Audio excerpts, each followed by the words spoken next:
Kwa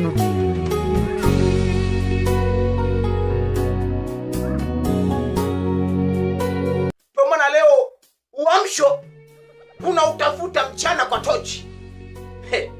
Uamsho kuna utafuta mchana kwa tochi.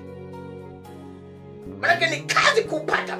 Yaani watu wanaohubiri uamsho wao wamekufa, alafu wanahitaji uamsho. Maana yule wewe ni kazi kuamka. Wewe ni kazi kuamka. Yaani umekufa na haujui kama umekufa. Utaamka lini sasa? Maana unaona washirika ndio wamekufa, kumbe chanzo cha washirika kufa ni wewe mchungaji. Alafu unaambia washirika uamsho tunauhitaji sasa. Uamsho watu wa mwenyewe umekufa. Uamsho gani? Wewe mwenyewe umekufa. Uamsho gani? Umeshakufa kwenye habari ya kumtafuta Mungu. Umekufa. Na baki unatumia tu akili ya kwenda chuoni.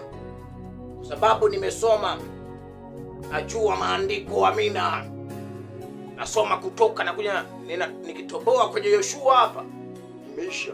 Mizo habari sina hizo na kutoka kwenye Yoshua.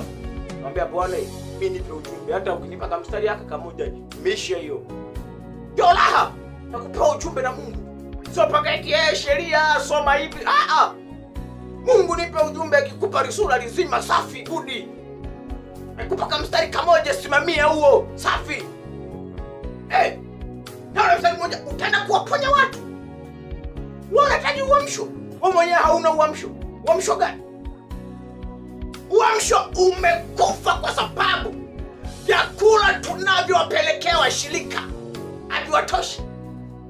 Sio sahihi. Sio sahihi.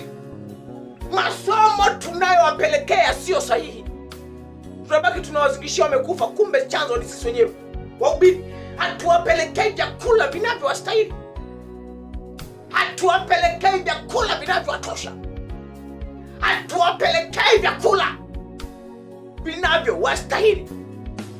Kwa hiyo vile vyakula haviwatoshi wala hawashibi. Maana kila siku wanazidi kushuka kiroho kwa sababu ya vyakula tunavyowapelekea. Kwa sababu vyakula tunavyowapelekea hawashibi. Kwa hiyo afya yao ya kiroho inazidi kushuka viwango siku baada ya siku. Kwa sababu ya vyakula tunavyowapelekea, kwa sababu ya masomo tunayowapelekea, kwa sababu ya masomo hatuyatoi kwa Mungu. Kuna muda tukiwapelekea masomo yanakuwa hayana nguvu ya kutosheleza kwao, yanakuwa hayana nguvu ya kuwainua, yanakuwa hayana nguvu ya kuwatia moyo ya kusonga mbele, yanakuwa hayana nguvu ya kuleta uamsho, kwa sababu ya masomo tunayopeleka. Hatutaki kumtafuta Mungu leo. Hatutaki kumwomba Mungu leo. Hatutaki. Tunaenda kwa mioyo yetu. Na ndio imekuwa chanzo kikubwa cha kuua uamsho. Ndio imekuwa chanzo. Maana kila siku mtu unampa chakula ambacho hakitoshi, atakonda.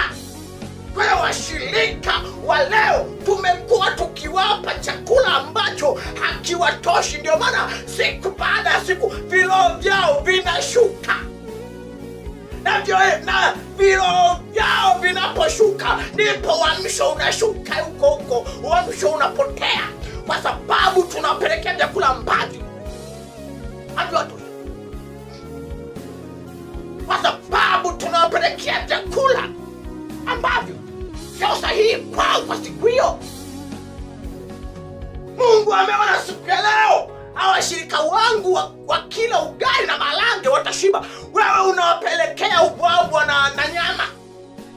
Maana hapa umeshapishana hapo. Maana watakula kwa ubwabwa na nyama, watausikia ni mtamu, lakini hawatashiba. Bwana Yesu asifiwe. Maana njaa itazidi siku ya siku na vilo vyao vitazidi kushuka kwa sababu ya chakula ambacho unachowapelekea. Mtu ataendelea kukonda siku baada ya siku kwa sababu chakula unachompa hakimtoshi. Hakikisha ujumbe unaowapelekea umeutoa kwa Mungu 100%. Hakikisha ujumbe unaowapelekea umeutoka kwa Mungu. Ujumbe unaowapelekea ukiwa umetoka kwa Mungu utaleta matokeo. atashiba. Uamsho utarejea tena makanisani, apate kuona mauti makanisani, apate kuona usingizi makanisani. Makanisa hayatakuwa yanafungwa tena. Kila siku kila makanisani utakuta kuna watu washirika watainuka kiuchumi kwa sababu uamsho umerudi. Uamsho kwa sababu nini? Uamsho umerudi. Lakini leo uamsho hakuna. Chanzo ni wahubiri wa sasa. Mabaki ni wahubiri wa mchongo, wachungaji. Mnaruhusu vitu vya ajabu vinafanyika madhabahuni, alafu mnataka Mungu aendelee kuwa na ninyi. Asiotoa michango, akifanya dhambi anatengwa. Lakini kwa sababu mtu anatoa michango sana makanisani, anasapoti kanisa, akitenda dhambi unamwambia, akikwambia mchungaji ni shetani tukanipitia, basi bwana jitahidi usifanye tena. Mungu mambo kama hayo yataki makanisani. Imani yenu msiwe nayo kwa upendeleo. Bwana Yesu asifiwe. Tunahitaji uamsho hadi sio wenyewe tumekufa. Wahubiri wenyewe tumekufa. Uamsho wetu mwenyewe mhubiri umekufa. Yaani wewe mwenyewe umekufa, afu unahitaji uamsho. Uamsho toka wakati wewe mwenyewe tayari umekufa. Uamsho utoke wapi? Wewe mwenyewe umekufa. Tumba unazozileta unatunga kwa akili zako. Tumba unazozileta unatunga kwa sababu umeenda chuo. Tumba unazoleta unatunga kwa mioyo yako, kwa mapenzi yako mwenyewe. Hutaki kumtafuta Mungu. Chakula unachopelekea washirika wako akiwatoshi. Ndio maana kila siku wanazidi kufa nini? Kufa kiroho. Wanazidi, viwango vya kiroho vinazidi kushuka kwa sababu ya chakula unachowapelekea hakiwatoshi. Chakula. Mungu anaona washirika hawa leo wakila ugali na mchicha watasonga mbele. Wewe unapelekea ugali na maharage. Maana hapo umefeli. Usiwe mjinga. Usiwe mjinga. Sema amina. Usiwe mjinga. Tafute Mungu. Mungu atakupa vitu ambavyo vitakavyokusaidia.